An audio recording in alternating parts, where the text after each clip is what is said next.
You are live. All right. Okay, guys, we are going to be talking Bible stuff. This is the Tin Hat Talks, and I've got some incredible ladies with me. We're going to be talking Bible, maps, crazy ideas. We've got our tin hats, and I have my snacks. If you don't like us eating on camera, if you don't like shiny glasses or people talking about Bible stuff, scroll on and move on. If you're ready to start questioning things, then stick around because we're going to have a lot of fun here today. Welcome, girls. Hi. It seems like it's been forever. Yeah. Way too long. It seems like it's been forever. Oh my goodness. So I'm trying a different format today. I hope that this works out okay. I'm going to try some share screen. Let's see. Do I know what it is I'm doing? I have no idea. You're better at it than I would be. You think so? Yeah, no, I know so. Well, this is a brand new thing. So let's see how it works. Okay. Geography. It is raining here, guys. The weather is doing things. My family is supposed to be getting off of the internet, so hopefully they will. So if things are a little glitchy, I really am sorry. We're doing the best we can here. And I do have a little bit of a cold, so I may be snorting and blowing my nose every once in a while too. But we're going to do the best we can here. So we're going to be questioning geography. Where is the real Holy Land? That's just a title, guys. I'm not saying anything specific. We got some flack in our comments this last week. We must be on the right track because I think almost all of us got attacked somewhere online this last week.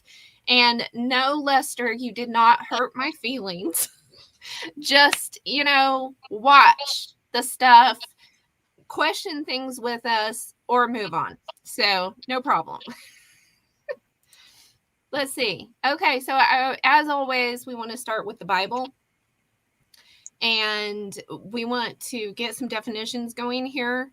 So Strong's Concordance number 776, Eretz, is earth, land, countries, countryside, region, territories. And we need to remember that a lot of times the Hebrew actually means all of those at the same time. A lot of times, not just pick and choose which one you want it to mean. Okay.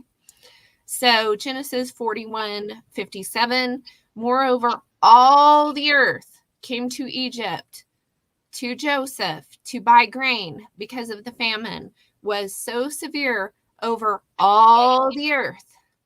And then Jeremiah 34:1, the word that came to Jeremiah from the Lord when Nebuchadnezzar, king of Babylon, and all his army and all the kingdoms of the earth under his dominion and all the people were fighting against Jerusalem and all of its cities. It says all the kingdoms of the earth. Ezra 1:2, thus says Cyrus, king of Persia, the Lord, the God of heaven, has given me all the kingdoms of the earth, and he has charged me to build him a house at Jerusalem, which is in Judah. And then Daniel 2:39, another kingdom inferior to you shall arise after you, yet a third kingdom of bronze, which shall rule over all the earth. So I really wanted to bring that up, that whenever we're talking about this stuff, we lost Debbie for a minute. The Bible says all the earth. And we have been taught, haven't we, that it's talking about the known earth at the time. Well, how do we know that they only knew about that little strip of land over there in the Middle East? We don't, especially when we find artifacts from Egypt and other countries over here. What do you girls think? Yeah, I agree. I think that maybe it's easier for them to try to explain it away by saying, "Oh, it's only the known world." But what we're finding is that over in the Grand Canyon, there have been Egyptian artifacts found. And of course, the Smithsonian, they take them and they pretend like it never happened. But that's the issue right there. And that's something that I've been talking about with you ladies is that there's something about North America that they don't like people to dig into what we have here. And one of the things that we do have here are those Egyptian artifacts in the Grand Canyon. And in fact, there are some formations in the Grand Canyon that look very Sphinx like. But if you would ask, the academia, they will tell you, oh, no, those are just rock formations. That's erosion. No, that never happened with the Egyptian artifacts. Well, then why is it that there are parts of the Grand Canyon that people are not allowed to go in? That's my question.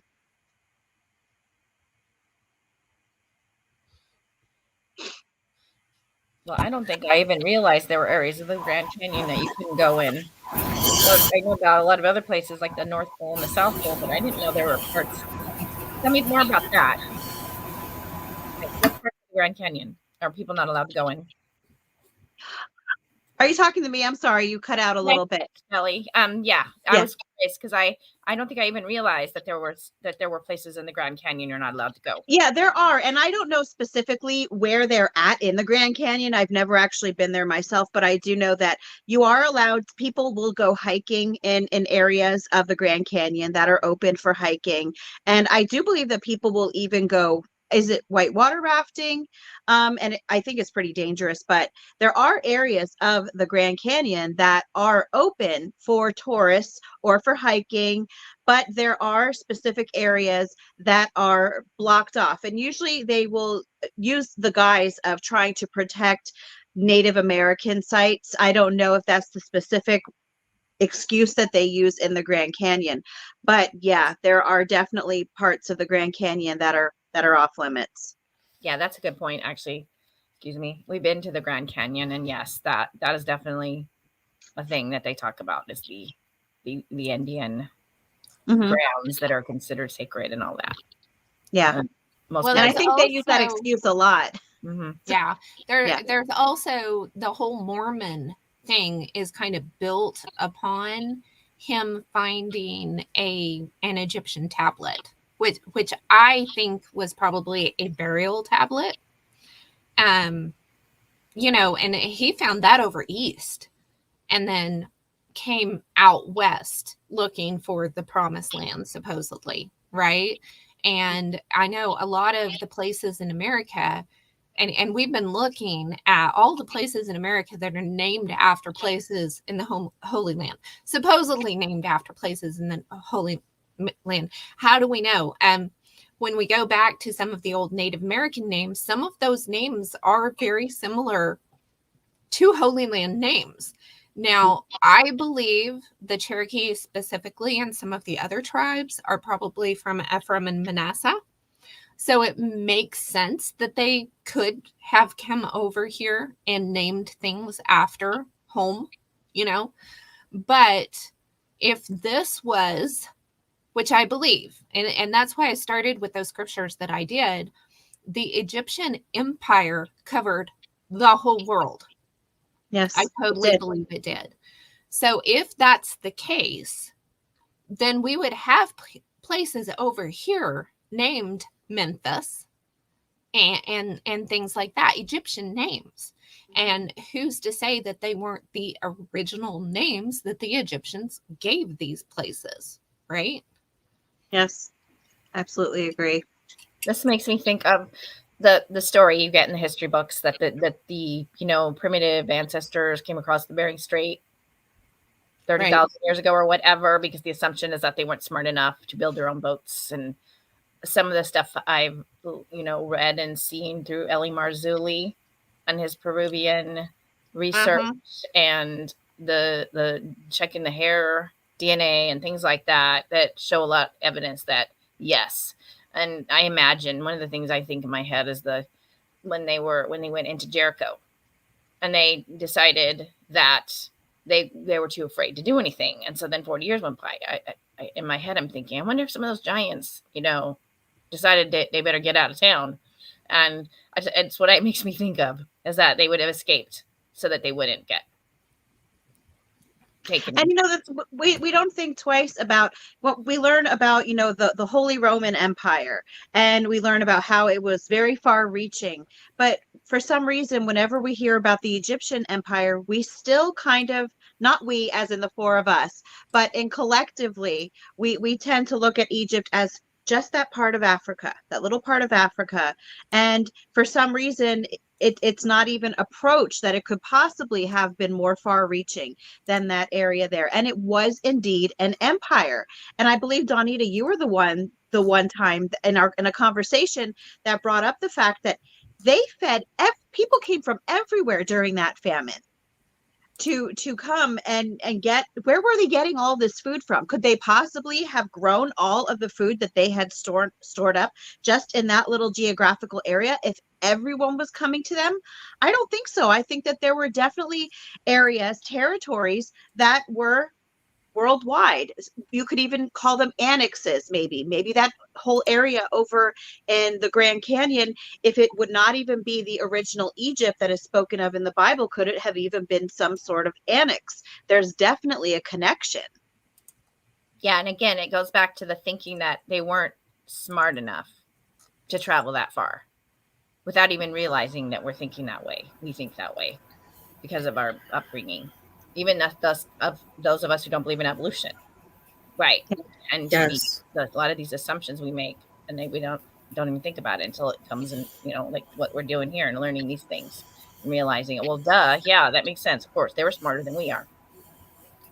Well, just as with that whole explanation of it being the known world, I think that when they dumb things down for us, it just makes it easier for them because then they don't need to explain things. So if they just tell us that the people back then didn't know much and they weren't very intelligent and they were very primitive, then we're not going to ask as many questions. Well, how did they learn all of this? Why did they have more, technology than we did? If we are not asking those questions because we were brought up to believe that they were dumb, it's easier for them. That's my thought. Exactly. Well, I've been telling people, we've been told that people wore robes and sandals for thousands and thousands of years. Then all of a sudden in the 1600s, whatever, they invented buttons and buckles and clothing completely changed just all of the sudden. And they all of the sudden learned how to make these massive cathedrals out of nothing on the side of cliffs with horse and cart, And I never even thought about robes because I never liked history. And growing up, history bored me to death. I think that's part of the reason it did. Robes and that was the thing that everybody was wearing, and even think about it. Yeah, I think that's part of the reason that it did. And the sad thing is, archaeology doesn't show that. Archaeology doesn't show that at all. Whenever they dig up a mummy, whether it's South America, China, Egypt, wherever, they're elaborately dressed. They've got elaborate hairdos. They've got fragments of fabric that we can't reproduce today. They had amazing technology that we can't even fathom at this point. We're not evolving. We're definitely devolving. We're devolving. Right? Oh my God. Yes. Yeah, definitely. That reminds me of my coaching class that I just recently was in, and they were talking about this guy the guide believes in evolution. So I kept rolling my eyes, saying how, as we've evolved, we've become less active, and as a result, we have more chronic disease. And I'm thinking, wait, did you hear what you just said?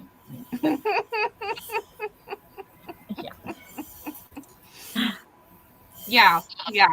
I mean, we're taught that this right here was basically the world at the time. That they didn't even know that there was, and I can't remember where I got this, But and we're taught that they're stupid that they didn't know that there was the whole rest of Africa and stuff. But we don't know how much has changed through the years either. Right. There's evidence of a worldwide flood, and then there's evidence of other catastrophes that have happened.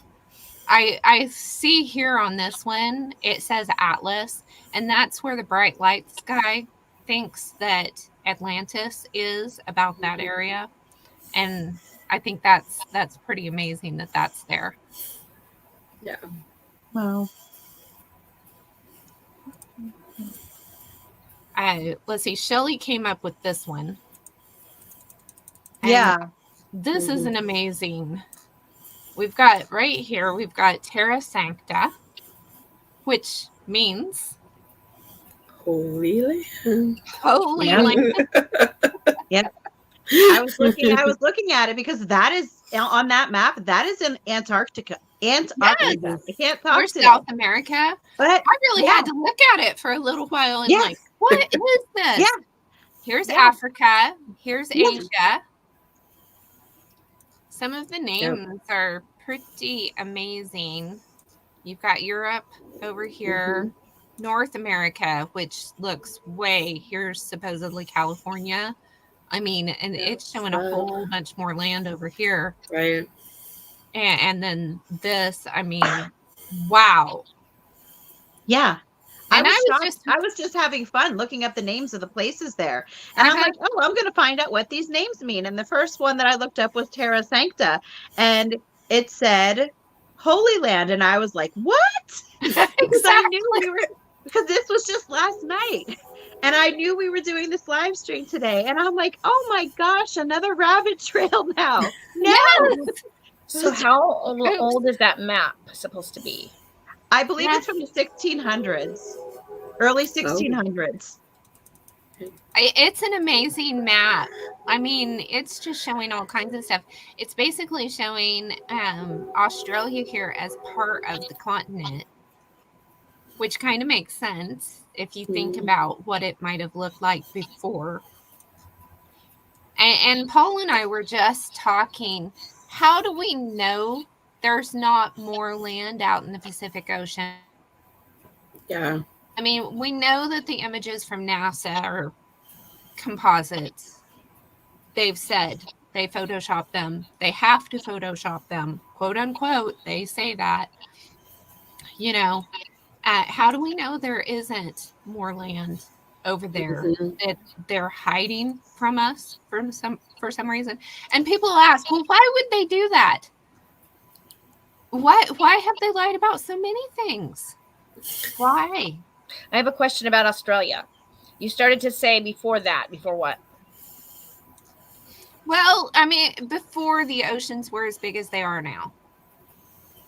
Because, I mean, this may be one person's perception. I'm not saying that all of the maps are absolutely, were absolutely perfect into the T. Every single one that has ever been drawn. I'm not saying that. People drew what they knew and what they understood at the time. I do think people had, more ability to get up high and look at things and to map things out. They had a lot of tools and stuff that we don't realize and that we honestly just don't even understand. But this is showing a lot more land in a lot of places. And it just really makes me think that at some time something happened. I don't know that this was pre-flood because I don't think we really had oceans maybe before the flood because there was no rain. There was a mist that came up under the ground. So I think a majority of the world was land. There were seas, there were rivers. It does say that in the Bible that there were rivers. So the Maronia down there. I just started reading the book that you suggested last night, the Smoky God. Smoky God. Yes, I did too. But didn't they go to the north? So it seemed like the Maronia Felix. Was that something that he mentioned in the book, or am I just? Let's But in- see. I actually don't looked think that so. one up. Let me see. What did I say it meant? That it means happy reminds fool. me of It means the happy fool. sorry, what? It means happy fool. That's what It it reminds means. me of that name Ah. that the LDSs don't they have a angel named Marone? Moroni. Yes, Moroni, yeah. Moroni. It reminds Yeah, me of. yeah. And it's funny because Moronia means fool. That's what Moronia means. Isn't So, that and interesting? yeah, yeah. I found a book, and I'll have all the links and stuff in my Patreon for people. But I found a book,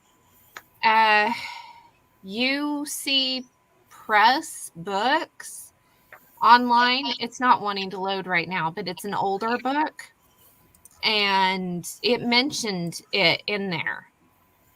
And I thought that was interesting. I don't know how old the book is or anything.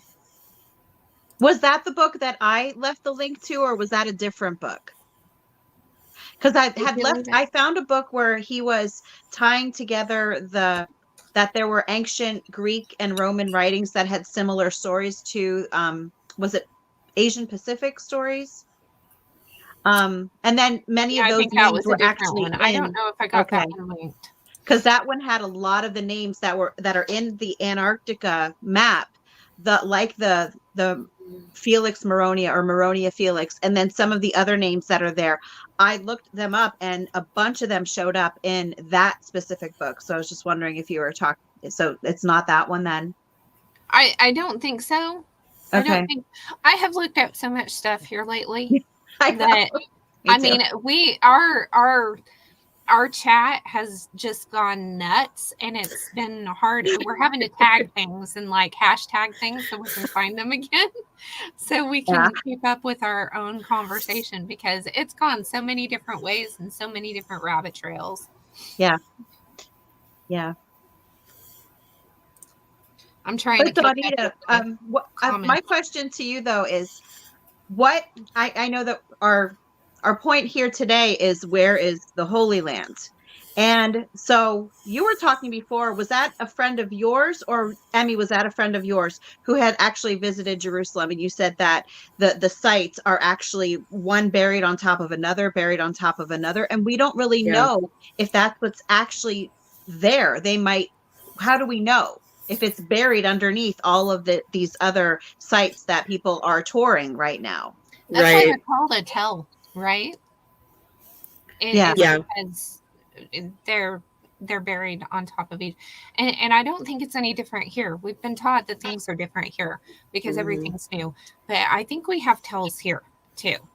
We definitely do. And that's one of the issues. That's one of the things that got me thinking about, even with what we're talking about today. I mentioned earlier, in North America, for some reason, they're fine with pyramids all over the world. They're fine with ancient artifacts being found in other parts of the world. They're fine with someone finding, an ancient house underneath the foundation of their house. They're totally fine with that. But whenever things like that are found in the United States, and probably Canada too, it's covered up. They just they pretend that it's not there. And so that's my question, is why is it okay for all of these other countries to have these places that have ancient civilizations, evidence of ancient civilizations, and people can go there and they can sightsee there and they use them as tourist attractions? But in the United States, if you try to make that claim, academia will step in and they will slam that door shut on you, and they will pretend like it never happened. And I'm thinking, what happened here? What is it that they're actually hiding over here in North America? The narrative. It doesn't support the narrative. The narrative is that Right. only the Native Americans lived here, and that everybody that came here with Columbus, it was the first time ever, and it was all a new world that no one had discovered. And but why is that so important to them? Why is it so important to them that people believe that? You know what I mean? I think there has to be some reason that they don't want the truth known. And again, I think that they're covering up things about all over the world. But for some reason, over here in North America, we're just not allowed to have our own history here. And I think there's a reason for it. Or Yeah. what they do find is just given to the Native Americans. That Yeah. is that. Like That's the what it mounds, usually and then is. the Yeah. Native Americans will say, that's not us. They'll come right out and tell you that that wasn't them. But then the anthropologists will step in. Oh, yes, it was. They don't know what they're talking about. Okay. They don't know I was their own gonna say, history. the Americans aren't taken seriously. I mean, they have a lot of stories to tell, and they aren't taken seriously. The giant stories, and Yeah. they're written off as, I don't know what they with all this talk of equal equity, la la la la, they still treat them like they're primitive, and Mhm. that what they have to say doesn't mean anything and isn't, important. Yeah. That reminds me, when I was in the Grand Canyon, actually, on a tour, I was told about a book called Red Earth, White Lies, I think was the name of it. It was written by an Indian man, and it's a really interesting book talking about the white lies of the, because he wasn't a Christian, but he believed in creation, right? I think Chief Joseph has written something too, hasn't he? I can't remember. Probably. Well, I pulled up these. If we're looking for if we're looking for Eden, then we're looking for the four rivers, right? Mhm.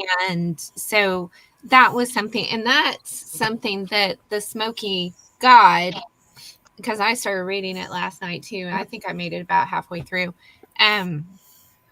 That they were calling the underneath the inside of the earth Eden, and that they had these rivers. And then let's see, where am I? We've got this image of the tigress from 1861, which I thought was really interesting. Beautiful. And I think this was on Wikipedia. And they try to make these look like very medieval. Well, I don't know if the artist actually tried. I think the artist was drawing what he saw. I really do in this. But I mean, it's very telling to me, all the stuff. There's a lot there. This was a metropolis, and there were domes, there were towers, there was a ton of stuff going on there. Mhm. And then I've got these all mixed up. We have this, that this is supposed to be the Arctic Circle, the North Pole. Mhm. And this is what the Smoky God kind of talks about. And they've got the four rivers here. And what if before the flood, these lands were basically connected and all these four rivers actually went all the way through? You know what I'm saying? Yeah. I'm not sure, but could be. Well, I have to say that it really does make me think of the four corners of the earth what you just showed. Mhm. Yeah, exactly. Because, that's one of the things. It says in the Bible it's a circle, right? But it also says that there's four corners. So, Which you cannot have on a globe. yeah, So you in can. other words, we're going to say that that it's not Well, literal. and That's especially four when corners. they can't decide if it's actually globular or if it's a pear shape or if it's Oblate a donut. spheroid. Yeah. Yes, it's an Oblate yes. spheroid.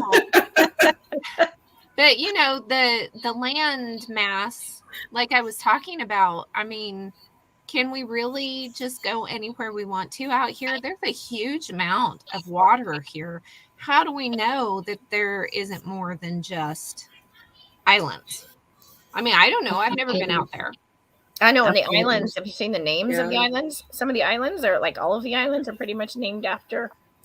This is I a don't very know if it's high finished down there, quality but- map. If you guys haven't downloaded this, I should put the link. I'll try to remember to put the link. But Eddie, Flat Earth, Banjo, Japan, Brazil, I think is the name of his channel. He has this available for people to download. It's very high quality. So you can zoom right in there and I've see. never seen this one. It's excellent. I actually want to have it printed. I think I'm going to pull up like a Vistaprint or something, and you can get canvases And their largest canvas is like $40. And I'm sitting here, I am saving my pennies. I want this put on a canvas.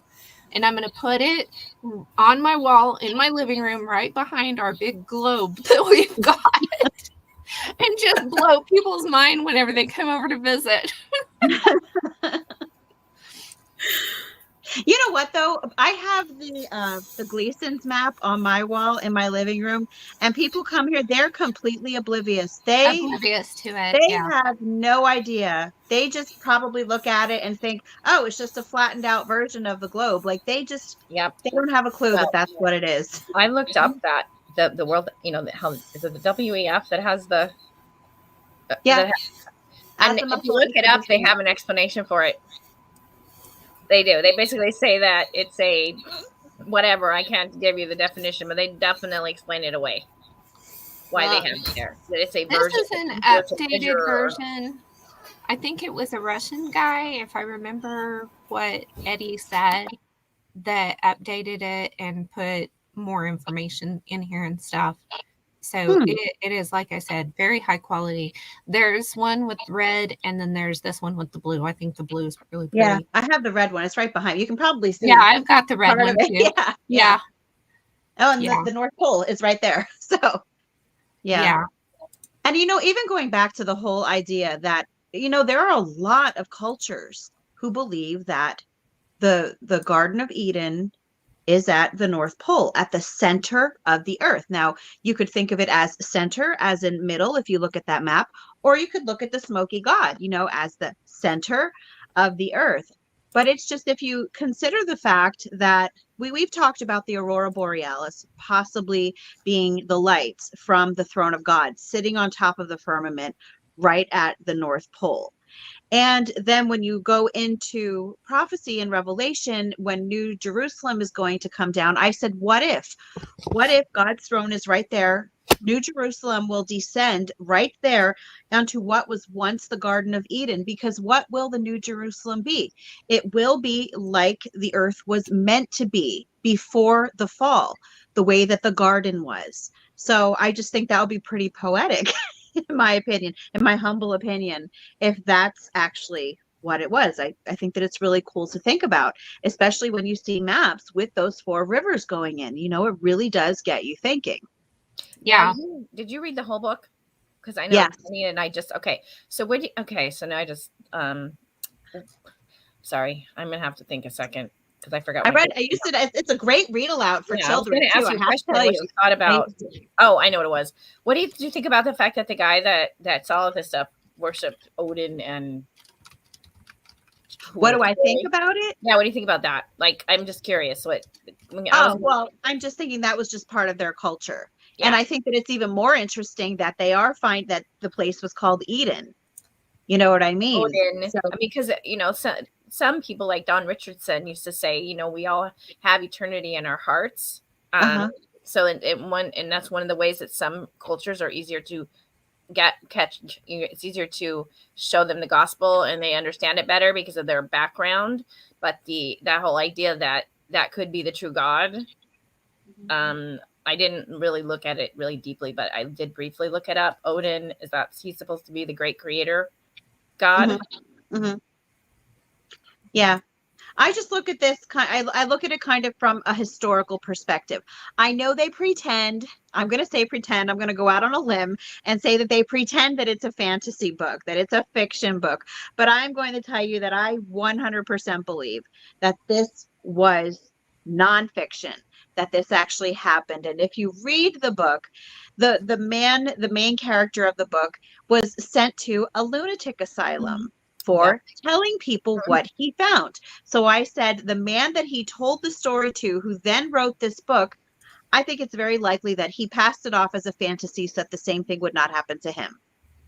Well, because we all know how easy it was to get thrown into a lunatic asylum in, the 19th century, early 1900s. They would do it for any reason, really. And nowadays they won't do it for any reason, it seems. So with all that stuff out there, but yeah. So I didn't realize I thought it was supposed to be real when I was reading it. Well, if you look on the back of the book, it says The Smoky God is an Edwardian era Hollow Earth fantasy novel presented as a true story.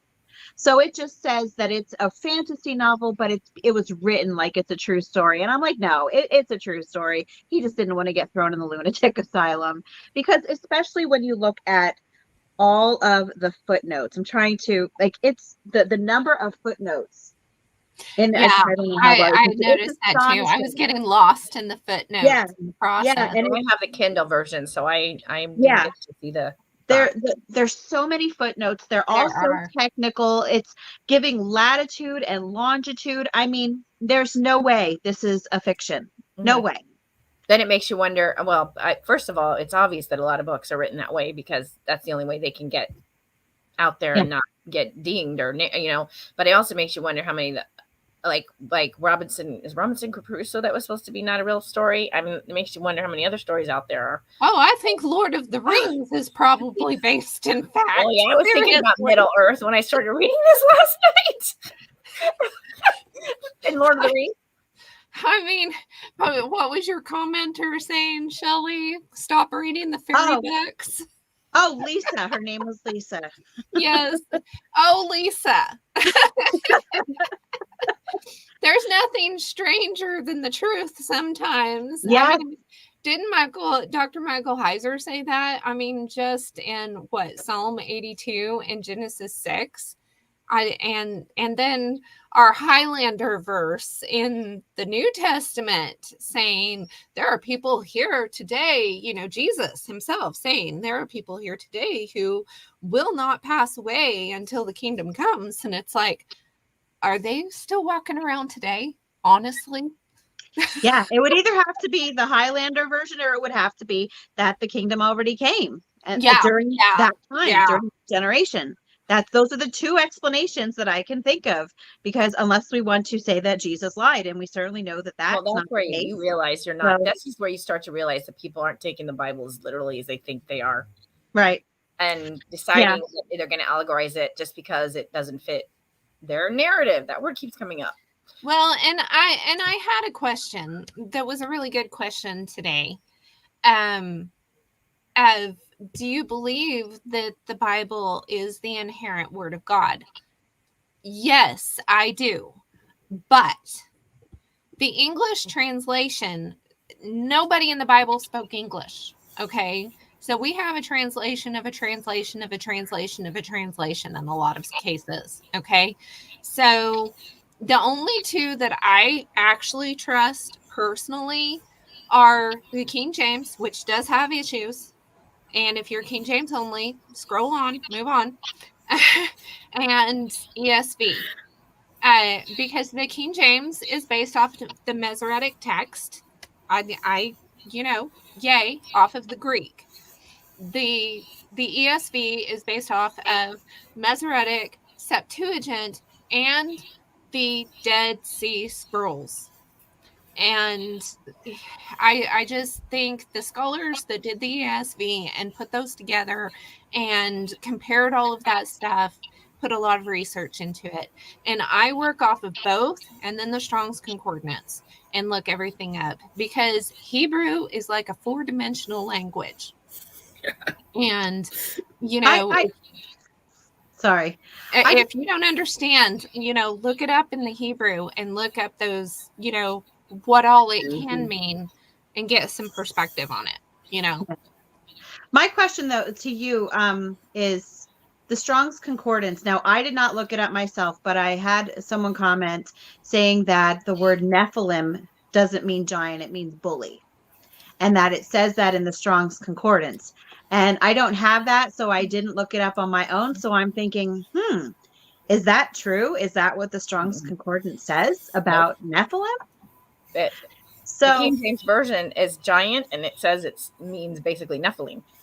And there may be one, somewhere on the list that says bully, but most of the time it's referring to giant. Yes. Okay. Nephilim. And also the Geneva Bible. What do you ladies have? Because I had a lot of people recommend the Geneva Bible. I do not have that one. I've never read that one. What are your thoughts on that translation? I have a copy of it. It's a facsimile copy, so it's a little hard to read. But I'm all for that. But they still, and it's before King James, so King James didn't have his fingers in it, so I don't have a problem with that. But they hadn't found the Dead Sea Scrolls yet. Okay. So, I'm gonna So that means there are some things missing from it, possibly. possibly, Yeah. I'm gonna compare several. Yeah. But here, can you guys Yeah. see this? The Yes. Nephilim? Yeah. Okay. So here's the Strong's Concordance online, Bible Hub. Nephilim, giants. Giants. Yeah, in fact, that's one of the things about the King James version that bugs me is it actually calls them giants. And I'm like, why do you not just say Nephilim? Because when you look it up, and it means Aramaic, Nephilim. Orion. It's got a few others. The Nephal. It does mean bully or tyrant, but like I said, Hebrew is a 4-dimensional language. Yes. Giants were pretty bully. So Yeah. the Nephal part of it means bully or tyrant. See, that's what you call selective reading. Yeah, that's you what have to put it all in there. I kind of just threw it off when I it. read it because I'm like, no, I don't think so. I don't think that Dr. Michael Heiser would have missed that. Well, But, and so I I've didn't had get a chance to people, go back to that. and I've had people comment, well, you can't trust the Strong's Concordance. Well, honestly, right now, what can we trust? I was going to say, okay, Right. I mean, I'm there. So I what are you trust using then? God, right? Your pastor at church? Yeah. Are You you? read something? You learned from somebody? You learned from someone else? Debbie. Who? Amen, Debbie. Yeah. We really want to. We really want to be careful, and I love the way Shelley and I have both shared Dr. Michael Heiser's take on the millennium thing, and all of the ideas and the theories on the millennium are based in scripture. They are all based in scripture, but they all are making assumptions and filling in blanks where they want to as well. And like my oldest, who has these little bits of wisdom in amongst her silliness, she said they're battle plans. They're secret. Only the super all-powerful general, admiral, whatever you want to make God, knows the actual battle plans. And even Jesus said that. He said only the Father knows. So, we need to quit beating each other up. We're all on the same team. If we're all in the same kingdom, then we need to, Makes me think of my favorite book, which happens to be by Ken Ham, who doesn't necessarily agree with a lot of the stuff we're talking about right now. But he said, I may mess it up. I loved his little the only bias, everyone's bias. The only question is which bias is the best bias to be biased with. Yeah, exactly. Alfredo, I'm sorry if I'm butchering I'm Oklahoman, so I can barely pronounce my own name. A lot will open up when you study words in the Black's Law Dictionary. I've been wanting to get one of those. We'll have to write that down. I've never heard of that before. Yeah, I've been seeing people on TikTok bringing up the law dictionaries and talking about the meanings of words, because our English language, honestly, it's witchcraft. It is witchcraft. Well, you also remember the little teeny bit of Spanish that I learned when I was working for WIC. That was enough for me to start really understanding, like, wow, how limited the English language is. Like in Spanish, you have your formal and informal, right? And we just have one, right? She, he, or whatever. And they have, and it's been a few years since I can't remember the details, but they really did. And of course, you've probably heard a pastor talk about love. And for example, when Jesus talks to Peter, do you love me? Do you love me? Do you love me? And each one of those love words means something else. Something different. Right. Love 3 times. Yeah. Yeah. Someone actually left a comment on my channel about the Black's Law Dictionary also. And she said that if you look up the word human, that it actually means hybrid. So I don't have a Black's Law Dictionary. I did go on an online, Black's Law Person, Dictionary. is Yeah, it? Was that it? Person means Yes, small. person. They said human, Mhm. I think they said, means Yeah, yeah, hybrid. they mean, Wow. but if, I looked if it you up, I go to couldn't find court it. and you're talking about like a person, that Uh-huh. means monster. Yeah. Yeah, Yeah. because when I looked up human, that did not come up because that's what she said was human. So I looked that up. Human did not show up though, at least in the online version. That monsters thing reminds me of the Jars of Clay CD. What's it called? Good Monsters? Like they had some really deep stuff.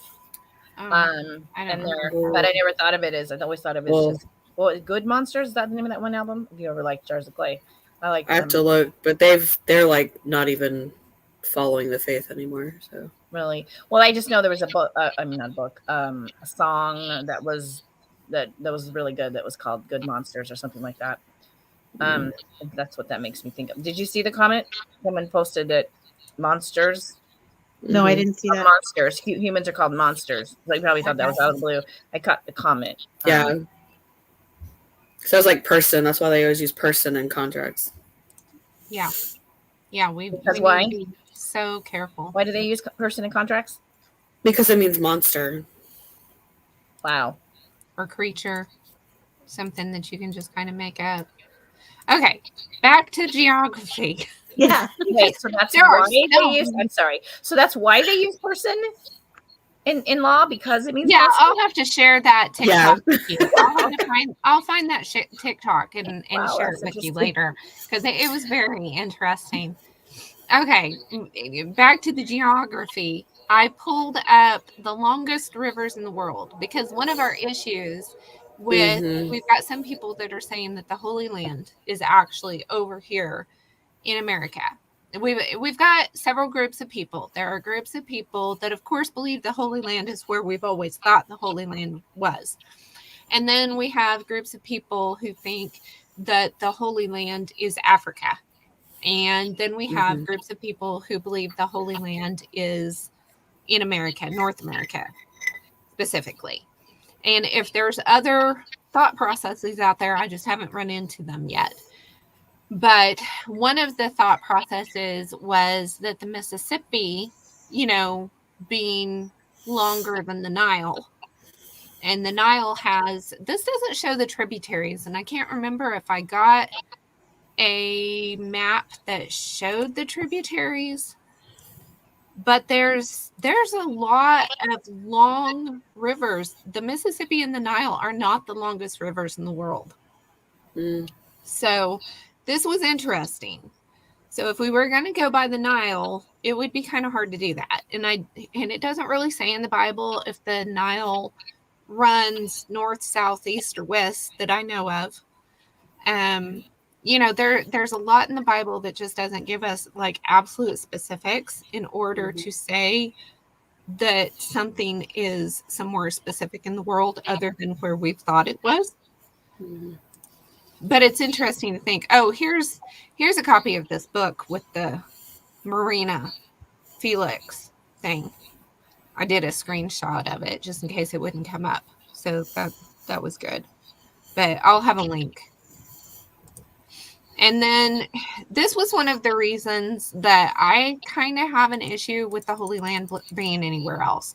If you've ever seen Ron Wyatt's research, he was an amateur archaeologist, and he found Sodom and Gomorrah, and I really think this is Sodom and Gomorrah. There's just some very compelling evidence, and they have a he's passed away now, but there's a Ron Wyatt museum on YouTube that has his stuff. They recorded a lot of stuff. Him and his sons did a lot of exploration.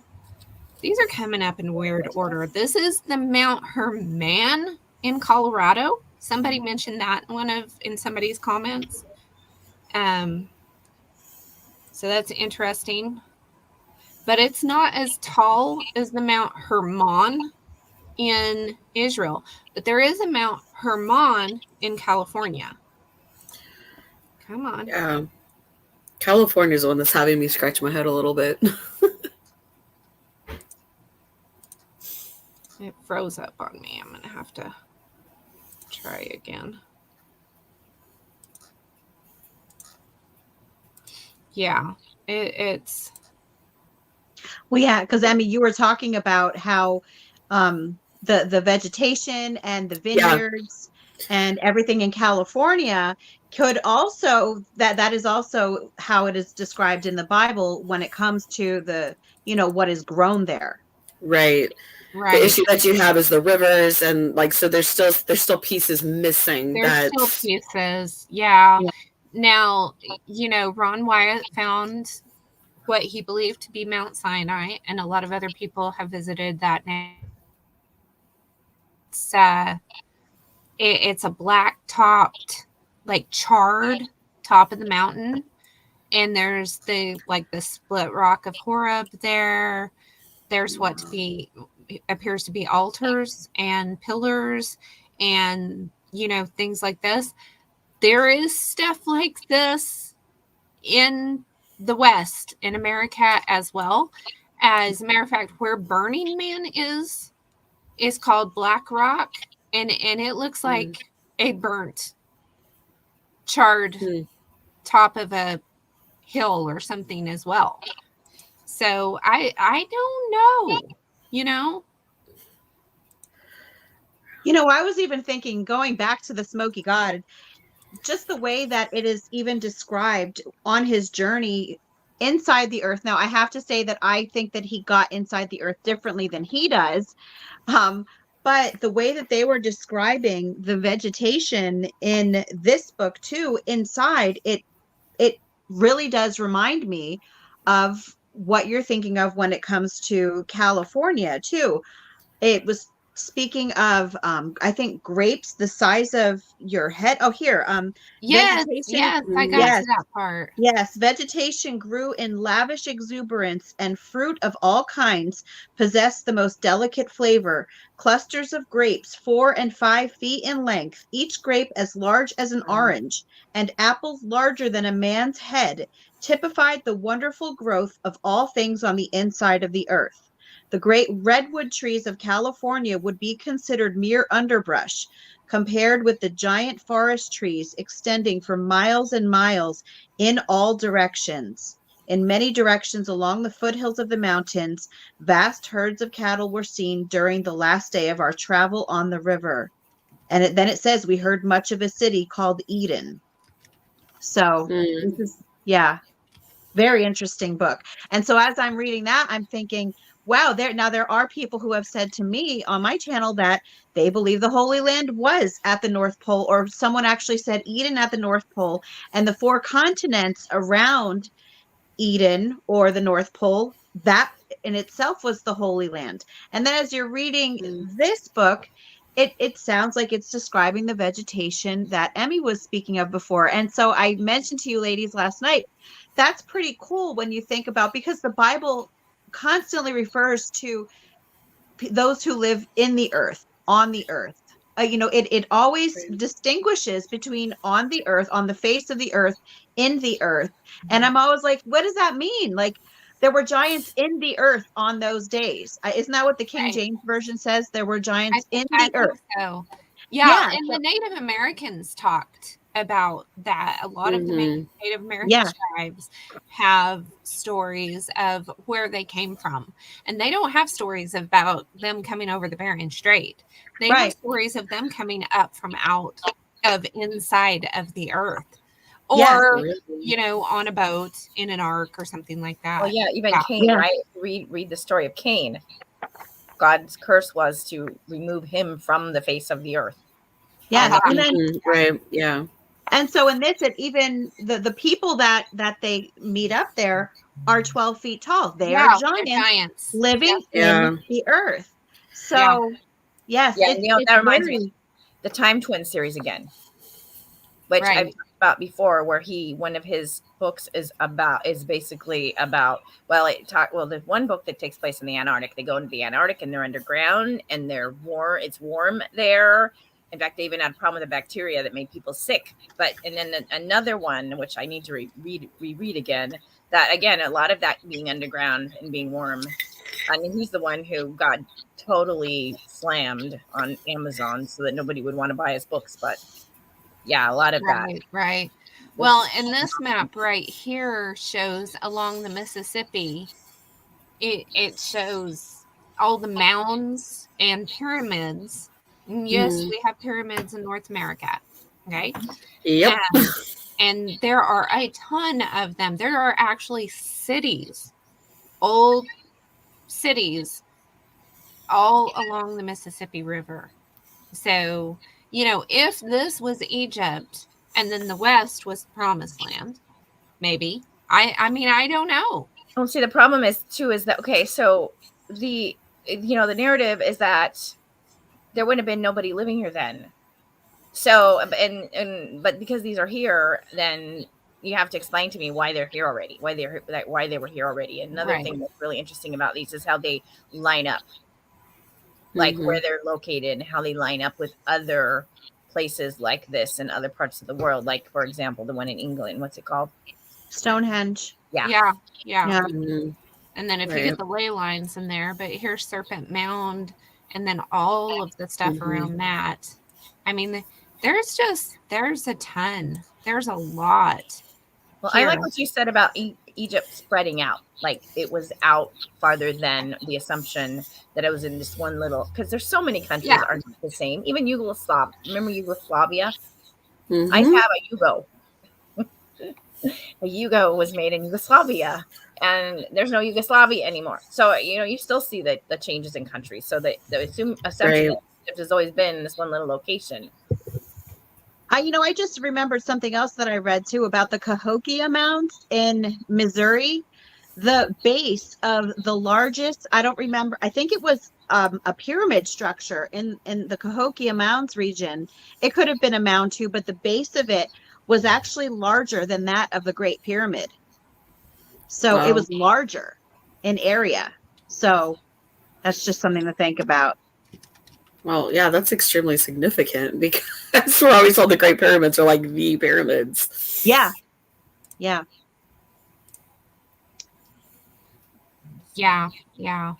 I wish this one was a better. So many things I think about. I think about like that last, was it the crystal diamond or the diamond crystal? The last, I don't know. There may have been one since then, but the last one I saw, the Raiders of the Lost Ark, the more recent one where it was in the crystal tomb or Kingdom of the Crystal Skull. Yeah, I love that. It was a really interesting movie, huh? Yeah, it was a really interesting movie, and they had pyramids there too. So yeah. But those were in South America, and they're usually more open about the pyramids in South America. Right. It's North America, but that they're like, nope, there's no periods, not periods, no pyramids, nothing to see here, right? Just go somewhere else. Nothing to see here. If you live in the area, you know about it. Yeah, the Etowah Mounds are not far from us. Yeah, another thing that's really similar too is the Dead Sea. And a lot of people don't realize that the cities of the plain, Sodom and Gomorrah, and those cities, it was more than just those two. There were the cities of the plain. Sodom and Gomorrah are just the only two that we get the names from. But they were around the Dead Sea. And the reason that the Dead Sea is dead and so salty is because of all the people that were burned, and all that's left is salt. And that's why Lot's wife was turned into salt, okay? Because it's just high temperatures like that. That's all it's going to leave. Wait, is that why the LDSs decided to hang out by the Great Salt Lake?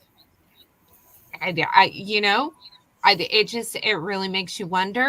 Because they see themselves as lost tribes of Israel. They do. Yeah, we've got salt plains out here as well. So there are different places.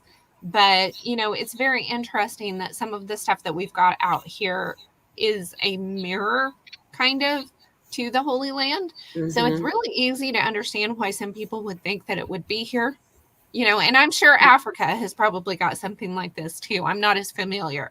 So, I mean, if somebody's familiar with Africa and wants to get on with us sometime, let me know. But it's just very interesting, some of the similarities that we've got. And going back to the area of the Salt Lake area, I would like to go on there sometime on Google Earth and take a look at it, because I actually looked at it in one of my videos that I made years ago. I went on Google Earth.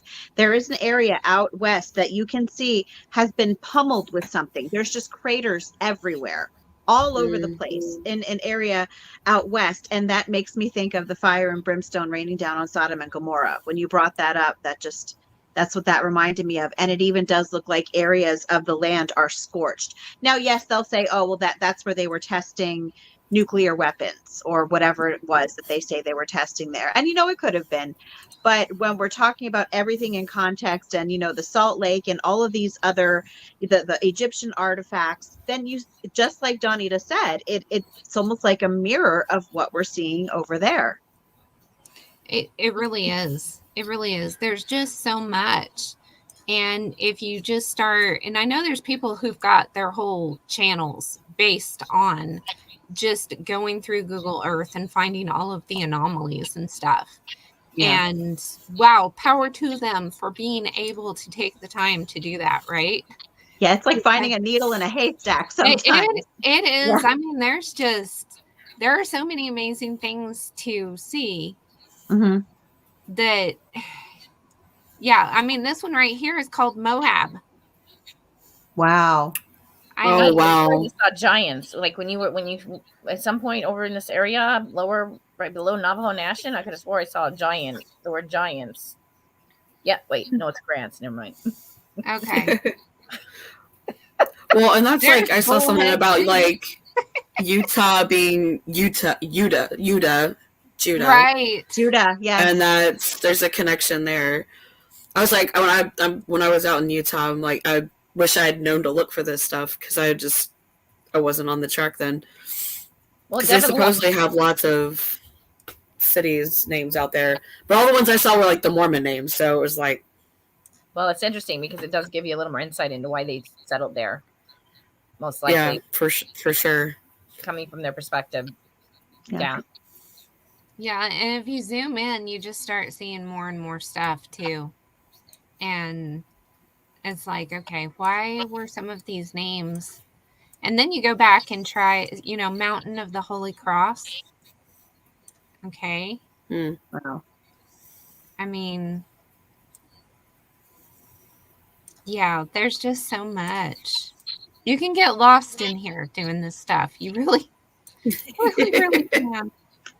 And that's why I don't go on there, because I know that if I go on there, I'm not getting off for a while. And I know that I won't get anything else done if I go on. So my son does that, but he looks for train stations and stuff. He probably knows where all the train stations are. Yeah, I bet he does. Well, that was something else that we had talked about too, though, were the number of biblical cities that are named here. I know in both of our areas, there are lots of similar names.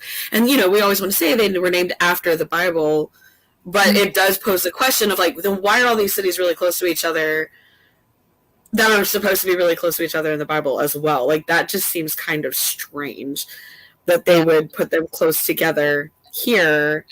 Yeah. And, unless they just were all settled at the same time. So we're like, oh, we're just going to make a Bible map of city names. Like, I'm not saying people wouldn't do that. People have done stranger things, but it just does seem kind of odd. Yeah.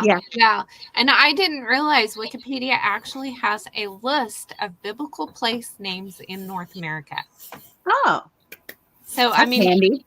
Yeah. Yeah, and you can look them up according to state here, or according to alphabetical order of the actual name. So, I mean... Well, some of them make a lot of sense because they're just like... I live like 2 minutes from Bethany, Oregon. Oh, really? It's not an actual city. It's more of a district. Yeah. That's what I live in a vicinity of, there's an Egypt, Nazareth, Bethlehem, Emmaus, and there's a Jordan Creek. So, and Mount Bethel. There's also Mount Bethel too. So, yeah. Yep. There's yeah, and see, I grew up in Smyrna. Nimrod, Nineveh. I mean, it's pretty interesting. I just wow, you know. And the whole, even though there are several of the names in the United States, like there might be several, for example, Nazareths in the United States. I'm just thinking of the whole annex idea again, because Mhm. even now, I remember telling my pastor that my son bought a house in this one town next, like close to me. And he said, well, do you mean that one or that one? And it turns out there's actually two of the same town. They're not even connected to each other, but they're both considered the same town. So I think of those kind of as annexes too of one another. So it's like, is that something that just happened? There are different areas owned by different nations, and so they're just using the same names. I don't know, just a thought. Right. It's really hard to know Yeah. because we've been taught the same thing for so long. It's just like, well, what? Yeah. Yeah. Yeah, I'm so glad I have my foundation on the rock. Yes. Yes. Because otherwise I would be really messed up right now. Yeah. And I guess realizations. well, it just makes me think about the question I think Shelley was asking earlier about why. And when you start thinking about it, it's like, well, that would probably be why, because they don't want us to, like, at the very least, they don't want us to know that the whole was lived on, right? Like, because that's the whole point of Babel, is to get everybody to fill the earth, because they weren't doing that. They wanted to all stay together and build a tower and get up and fight God or whatever. And he was like, no, this is not what I told you to do. And so he split the languages and sent them so they would go to the whole, not just to the one little area, wherever that might be. I think someone said something about the Tower of Babel in Canada. In Canada, yeah. I'm sure not going to say it wasn't. Right. You just don't know anymore. Yeah. Well, and I think I think about how we were always taught that even Eden was in the Middle East. Like everything, at least I don't know about the rest of y'all, but like everything took place in this like little bitty region, really, in the Bible until the Romans took over. And it just doesn't, the more I think about it, the more I'm like, that just doesn't make any sense to me at all. So, I mean, the funny thing to me is that if the Tower of Babel, was there more than one? I mean, what were they able to communicate with each other like we are today? Like back then, or better. After the flood, half the time I don't have reception, guys. Right, but I mean, they could have been. I mean, it does say, I believe it says in the Bible, it implies that they were all in one place. But yeah, because he says like if we let them continue on like this, they will be able to do anything. That's what, like, that was the problem, is they were like, we're going to live for ourselves and we're going to be our own gods and we're going to do this. And so they didn't want to go out and they didn't want to subdue the earth, right? That was the problem. And that was the mandate, was to be fruitful, multiply, and subdue the earth and fill it. And they weren't doing that. Back to everyone speaking one language or being able to understand, the whole one world order where everybody can understand each other and everybody's on the same page and we're all worshiping the same God or whatever. And we're all coming together as one. What's that bumper sticker? Coexist. Oh, yeah. Accept everybody. Well, and there's nothing to say that once everybody was split up, that they didn't go to their different places and mimic that, because they took all the stories, all the pre-flood stories and stuff. They took that with them.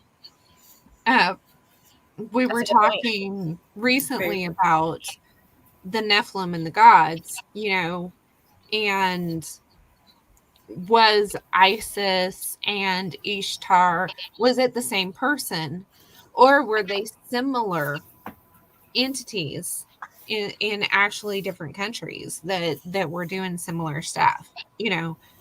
At this point, I'm not staying in a box. I'm gonna, open that box completely up and do like my little grandbaby does and throw everything out all over the floor and try to sort it from there.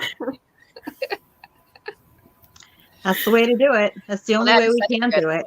That's such a good point, because God can't force us. It doesn't want to anyway force us to worship him. So just because he disciplined everybody and sent them off and they couldn't understand each other doesn't mean a lot of them, they were still going to, because they didn't just do that because it was fun. They did it because they got something out of it. Right.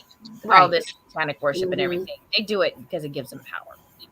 Mm-hmm. I venture to say they probably don't even enjoy a lot of what they do. It's just because it's what they have to do to get power that they want. So with the Tower of Babel, that was what they were doing. They were trying to get power. So yeah, that makes sense that they would continue doing it. At least some of them would continue, after they're spread out. Right. And it could also explain a lot of the pyramids and a lot of absolutely. Yeah. Well, ladies, we've been going a little bit over an hour, and this has been a fun discussion, and hopefully we won't take as long to get back together again, because we always have so much fun when we do it. If you are waiting for your book, guys, I haven't got the actual the actual copies yet. I've got just the proof copy, but I've got them ordered. So hopefully I'll get those mailed out to you guys soon, because some people are getting one and you know who you are. So anyway, and it's available on Amazon. It's on Amazon Unlimited if you guys want the magazine that way, or you can subscribe on the website prairie-trail.com if you want to get it hot off the press whenever it comes. So I will have everybody's links below. Definitely check out Shelly at There's No Place Like Home, and Debbie, Nutrition for Body and Soul, and Emmy at the Manor Manor. And thank you, ladies, so much for coming. Thank you for having me. Thank you. It was so much fun.